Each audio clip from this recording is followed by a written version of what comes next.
Good morning, everyone. This is Sue coming live from very snowy yet sunny. Look at the sun is on my face. Hopefully that doesn't get terribly distracting or make me look too odd out there that the sun is coming right in the window here in my face here in sunny Sault Ste. Marie. So good morning, everyone. Let me know you're here. Put a comment in the comments there. Comment section. So hope you're able to join us live today, and if not, for those of you that are going to watch this on the rewind, which many of you do, we're glad that you take the time to do that, and then you can comment when you do get an opportunity to watch it. So good morning to everyone. So today's topic is about language and about culture and the whole implication of culture and language and how they play together. And so, when Jane and I work with our team to assist organizations or individual leaders in making transformation, of course, on that largest scale level in our partnerships with entire organizations, we're talking about wide scale, transformational efforts. As part of that, there's three main components. We need to assess, we need to plan, and we need to execute. And then we keep circling back: assess, plan, execute, assess, plan, execute. We had this whole circle of activities that really is designed to create transformation. So in that assessment piece in particular, we have become very keen assessors. Maybe this is where some of our nursing background comes into play and setting us up for success in this, is that we've become very keen assessors.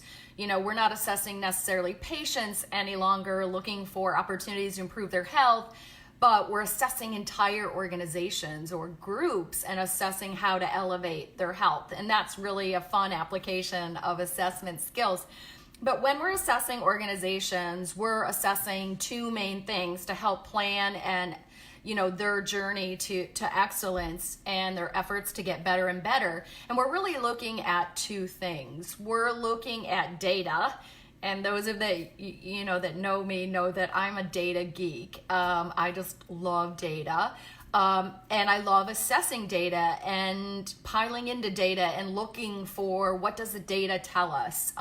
Clinicians can be like that, right? They love looking at the data, the lab results, the pathology, the x-ray results, and all of that data and information, and then helping to create the right plan for improved health. So we definitely need to assess data, and data comes to us in all sorts of forms and sources in healthcare related to the health of organizations. So data is very important in that assessment of an organization and where they might be at on that spectrum of their health as an organization, whether that's fair, good, great, very great, etc.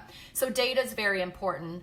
But the other aspect of that is we have to couple that data assessment with cultural assessment. Because when you're creating a great organization, it's really about culture and process improvement. And so a lot of data helps us understand how the processes are working and what results we're getting with certain processes, where the variation is, etc. So we can tease that out and create better workflow and steps and process that lead to, consistently great results. So that's one piece. But the other piece is, and we would consider it maybe the most important piece, is not really about process improvement, even though, I'm a geek about that too. It's about cultural improvement. And so this foundation of, having a culture where great results can flourish, where great processes can flourish and get great results, where great change can happen to keep changing processes to get great results. So in thinking about that, when we assess organizations and we plan, a big component of that is assessing culture. And, as much as we can try, and there are some sets of objective data around that, a lot of it is truly observation. So it's like, a clinician, you might have all this data about the patient, but you still should look at them. You should still lay hands on them, right? You should still watch and observe how is their gait? How are they talking? How are they moving? What can you see and feel in that interaction? So the same is true in assessing organizations, is we might have this data, but we need to assess culture. And so as we've been, journeying about working with many organizations towards transformation, and we're assessing them time and time again, we become keen observers of, what does it look like to have a great culture? What does it feel like to have a great culture? What does it sound like to have a great culture, right? So when we're assessing cultures, it's really on a large scale that assessment is left to subjectivity. And so being a keen observer of that is important in our work. So we've come to some understanding, and certainly as we do this more and more, we elevate our skill in this area, but mainly we become keen observers of what we hear. When we're assessing culture, it sounds different in a great organization. The words that are said, the way people talk to each other and to customers, etc., it sounds different in a culture where great results are happening, where there is a culture that's setting up great results to happen. It sounds different. And so I wanted to share with you today 5 different ways, not 3, Jane, 5 different ways that that it sounds different in a culture of excellence. Okay, so number 1, and these aren't in any particular order as far as importance, as far as culture goes, but the first one I'm going to start with is conversation around, and there's a theme here too. Let me just bring that out. There's a theme around language of accountability or ownership. In our framework, we talk about creating great strategies and then creating alignment and ownership to those strategies. We used to use the word accountability for those strategies. Now we use the word ownership because that takes it to maybe a whole new level that's a little more extreme than just simply being accountable for it. But this language, there's a theme around accountability and ownership in organizations where they have just a thriving culture that leads to greatness. So this first one is about, it's not about what we hear, it's what we don't hear. And so what we see the absence of in a very accountable, high ownership culture is the absence of blame. Okay? There is, like, when we listen, when we watch, when we intently, assess, we don't hear, in a high performance culture, we don't hear people blaming each other, okay? Or even blaming the process. It's a whole different aspect of ownership. People don't throw each other under the bus and back over them 50 times, when something goes wrong. So there's this ownership, this different reaction to things going wrong in particular, and this lack of blame. In a culture where it's not quite as mature in the area of ownership or accountability, we will assess and hear a lot of blaming. And sometimes that comes out in the form of we, they statements. We're really great, but they aren't, where you're really throwing another department or another shift or somebody else under the bus. So, and it usually goes into extremes, like pharmacy never, gives us our meds on time. So yeah, we're late with our med passes, but it's because pharmacy never gives us our meds on time. Or, you'll hear blame such as, or we, they, in the area of, we really need this new equipment, but administration won't give it to us, right? They never give us what we need to do our jobs well. So in a culture of high performance, we don't hear these kind of statements. So it sounds different in an organization that is flourishing in their culture. So there's number 1, is it's something we don't hear, is the blaming or the we, they statements. The other thing that we hear in high performance culture in the area of accountability or ownership is what happens around dissatisfaction? What's said around dissatisfaction? And let's use the example of patient dissatisfaction. Maybe there's a patient or a family member that is upset and dissatisfied. Well, the language or the conversation around that is very different in a highly accountable organization and culture. And so people really own it. So it's not just, the language isn't, oh, let me get my manager in response to that. That's not what we hear. What we hear instead is things like, it looks like you're upset. I hear in your voice that this is upsetting to you.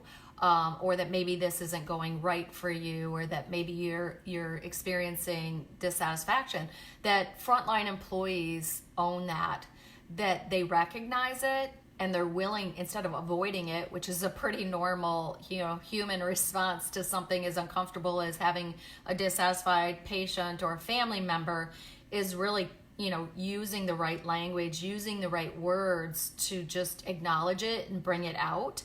And then even owning, how can I make this right for you? And that this is not how we want things to go here, and we want to make this right for you, instead of using the words, let me get my manager, or saying nothing and just avoiding it. So in a highly accountable culture, when we're assessing for that, we kind of look for and listen for what's the response day in and day out to opportunities where dissatisfaction may surface. So that's another area of assessment of culture, is to assess, what's said or not said related to when things don't go right in the area of satisfying customers. The other language that we hear in a high accountable culture, and this takes some time and maturity in a lot of culture, is this ability to call each other out, to be able to write at the front lines in particular, that it's not just the job of leaders to call people out when they're outside of standard. So in really great organizations, part of the strategy to get there is to really get specific and clear about what are our high standards for how people behave, perform, and contribute to a great organization, right? And great results, and an organization that's moving forward on a fast clip. And so in an organization like that, you might think it's just the work of leaders to give feedback to people who are, maybe at that lower end of variation in how they behave, perform, or contribute. And definitely there's a skill to that and a responsibility for that in leadership.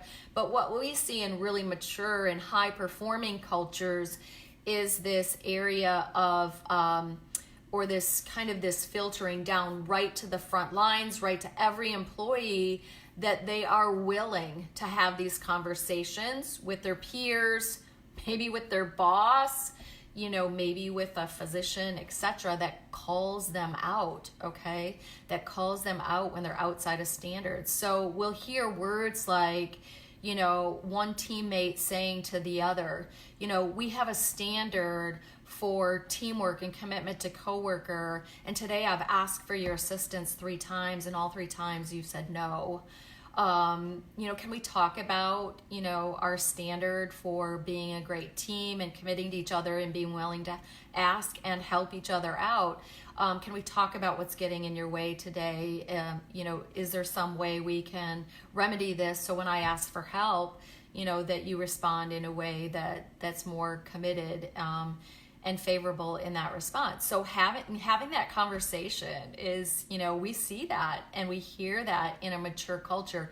And usually that doesn't happen right out of the gate.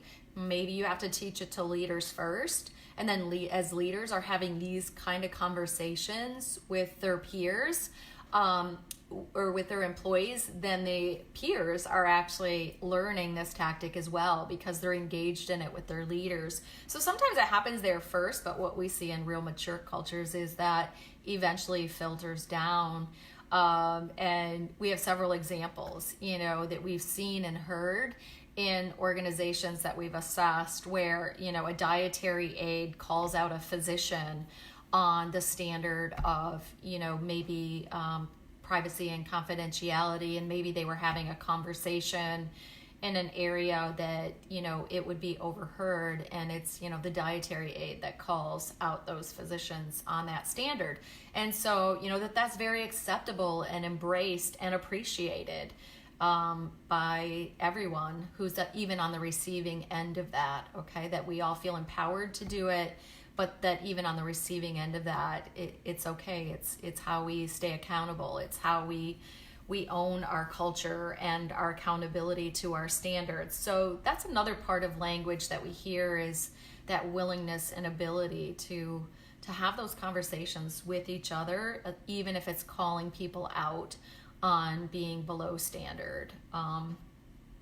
Then these next couple maybe are more related to leadership, but I think they could be applied to any area of the workforce. One is something that we teach that comes from the Oz principle and some work there. There's a book out there by that name. And it's really this idea of conceptualizing, it goes along with the theme of maybe blame as well, is that, for instance, I'll give the example of, if you're in a team meeting and maybe your project team is really working to improve some results of something or improve a process, and you're working together and you're looking at the data that says whether or not what you're working on is making a difference for the better, and what you realize is that maybe it's not making a difference. You're working so hard as a team, you're trying to make all these plans and do all these things, but maybe it's getting worse and not better, or maybe all your efforts just have,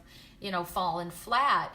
And in response to that, in a real highly accountable organization where there's a lot of ownership for what you're trying to do, again, we don't see blame in those situations. We don't see excuses. We don't see victim comments or mentality of, it's not possible here. We just, are, that there isn't that language of doubt or blame or excuses in response to things maybe that aren't going well, and the efforts that aren't proceeding as planned. So in the Oz principle, they talk about those responses to things like that either being above the line or below the line. And when they're above the line, there's this mentality of we own whatever the result is, whether it's good or bad.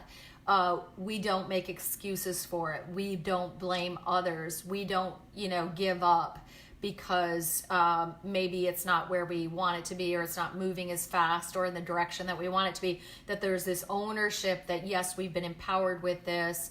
Maybe we haven't figured it out yet, but let's figure it out. Let's not give up. And then the reverse of that is to start talking below the line, which is the blaming, the excuses, the victim mentality, that may ensue, and there's all sorts of language and conversation. So in very accountable organizations where there's a high level of ownership for getting great results, you'll see more above the line conversations going on in teams and in work groups and project teams, etc. You'll see a lot of above the line conversation in response to maybe improvement efforts or results that aren't where you want them to be, but that you own the idea and the language and the conversation about making it better. So we see more and hear more above the line conversations in teams when we're assessing organizations and their culture. And then lastly, another point about, and a final point regarding language in high-performing organizations is this kind of the language of specificity.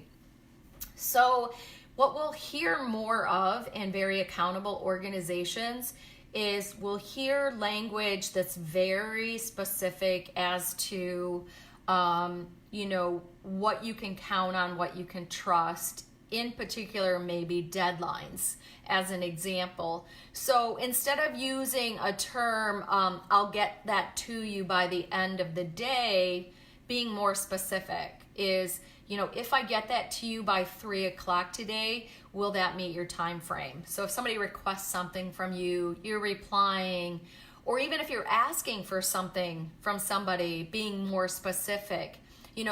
I really need this to keep moving forward on my work to be done on this project. Would it be possible that I get that by Friday at noon, so then I can grab the baton and do my part, so that there starts to be more specific instead of just saying by the end of the week. Say, can I get that by Friday at noon? Or if the request is more general, if you're receiving the request, that you make it more specific. And one of the things that this really does is promotes trust in a culture, right? So, how often is it that somebody, you ask somebody for something and they say, yeah, I'll get to that in a minute. It's really not going to be a minute, 60 seconds. It's going to be longer than that, right? So sometimes usually these terms like this might seem a little benign. It reminds me when years ago we used to be, when I was in high school, I was on a volleyball team, and we would travel a lot. We were going to tournaments almost every weekend, and my cousin was the coach and the assistant coach, and she had a very small son who would ride the bus with us. When he would want something on the bus trip, like he was hungry or had to go to the bathroom, we found ourselves saying to him often, just a minute, Robbie, or, and he made the comment back one time as, a 3-year-old, he said, just a minute is such a long time. But just a minute is such a long time, right? So even a 3-year-old can recognize that there's incongruency between what he's being told and what the actual reality is it's not just a minute. It's going to be 10 minutes or 30 minutes. And let's just be real about it. And as adults, we can be more specific and real about it. And that increases trust in our culture as well. And so getting more specific is what we also assess and hear in very accountable cultures. So, kind of the takeaway from today's, message on the language of accountability and ownership and great culture and high-performing cultures is that truly when you're planning and executing a transformational change in an organization, there are those two components, the cultural transformation and the process and system transformation, and they're being worked in parallel. And in particular, it is the cultural transformation that involves a lot of behavior change efforts, and behavior change is the hardest of all. And if you think about it, really language helps us change behavior.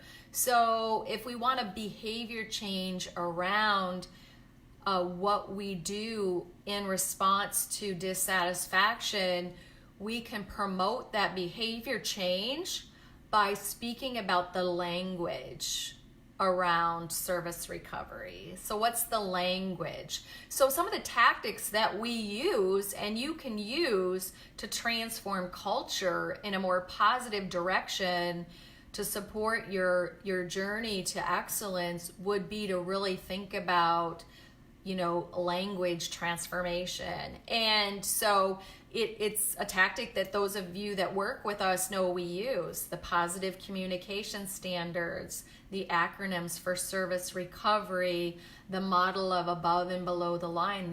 These are all tactics focused on the language of accountability, but language is such an important component of culture and behavior that we can get at cultural change and behavior change through changing how we communicate and talk to each other, okay? And so it's a tactic that we use, it's a tactic that we know works, and when we're assessing organizations for where they're at in their culture, these are one of the telltale signs that we're listening for, and we're, our ears are open, listening for what we hear in the work environment related to how we talk around things like accountability and ownership. So thank you for your time and attention today around this really important topic.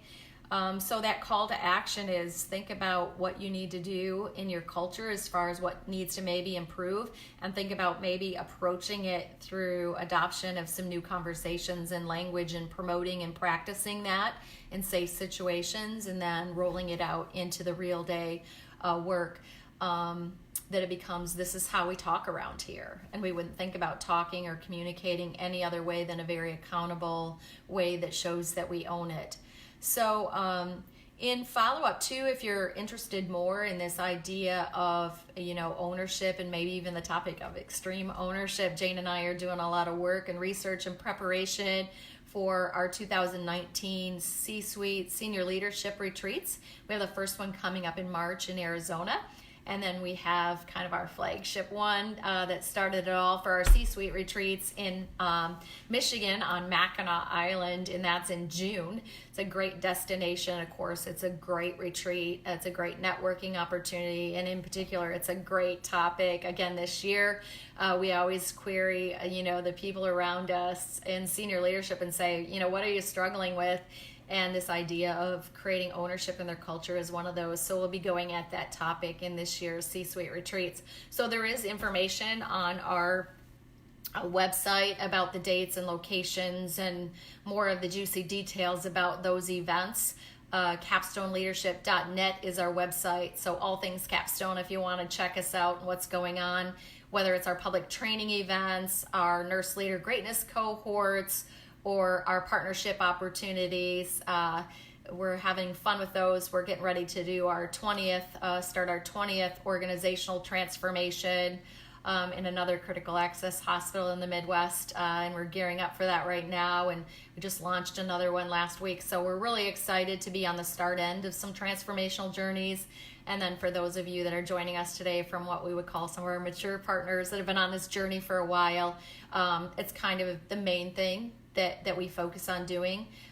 So if you're interested and have a desire as an organization to embark upon major transformation, we might be a good fit for helping you with that. And again, there's a place on our website to book a call to explore that more. So everyone have a great week. I'll see you again on Thursday. Jane's on vacation this week, truly on vacation. She's on a technology holiday. So if you're trying to reach her this week, you're not going to be able to reach her. She is away at a retreat, as a spa, and really gearing up her resiliency to keep doing this important work that we do. So if you need anything from Capstone, I'm your gal this week. So fabulous. Have a great rest of your week, and hopefully I'll see you on Thursday when the topic's going to be celebrations. So we're going to have a fun topic about celebration and its importance in your organization and its efforts to be great. So I'll see you then. Have a great week.